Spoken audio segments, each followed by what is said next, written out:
Nearly half of young adults in the US are living at home with their parents, and all that save rent is fueling a luxury boom. Recent data from the US Census Bureau shows that nearly half of young Americans between ages 18 and 29 are living with their parents today. That's a historical high not seen since the Great Depression era, Morgan Stanley analyst wrote in a Friday note. The analyst estimated that around 48% of young adults are living with parents in 2022, similar to the levels seen in the 1940s. The level of young adults living at home peaked at 49.5% around 2020, coinciding with the outbreak of the COVID 19 pandemic. The data came from a Pew Research Center analysis, USA Today, the University of Minnesota, and Morgan Stanley Research. That's great news for luxury retailers because saving on daily necessities like rent and groceries is freeing up disposable income for discretionary spending, a team of Morgan Stanley analysts led by Edward Aubin found. This is, of course, not the only reason luxury goods consumers are getting younger in the West. Social media playing also an important part. But we see it as fundamentally positive for the industry, the analyst wrote in the note.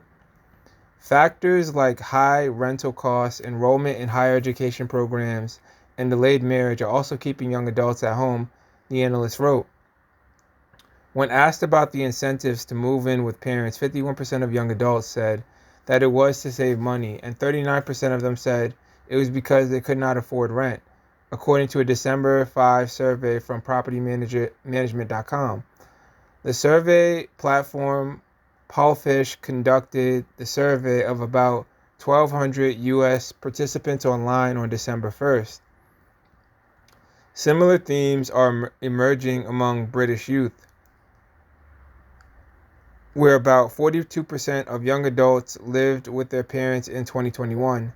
That's the highest level on record based on data compiled from 1996 onward by the Office for National Statistics and Morgan Stanley Research.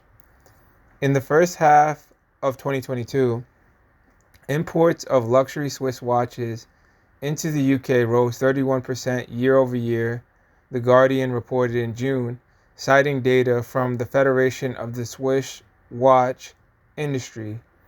The watches on average cost about 6,000 euros or about 7,400 euros at current exchange rates. Sales of mid-range watches, those costing below 2,500 or about 3,100 euros, were falling at that time, The Guardian reported. The British luxury brand Burberry reported an 11% year-over-year increase in sales in the quarter ending in September.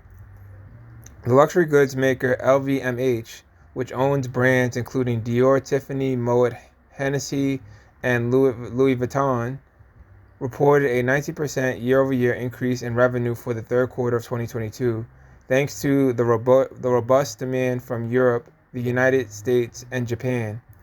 An insider intelligence report on September 14th found that luxury goods sectors in the US and China has bounced back during the ongoing COVID-19 pandemic, but economic headwinds like an impending recession will weigh heavy on middle-class spenders.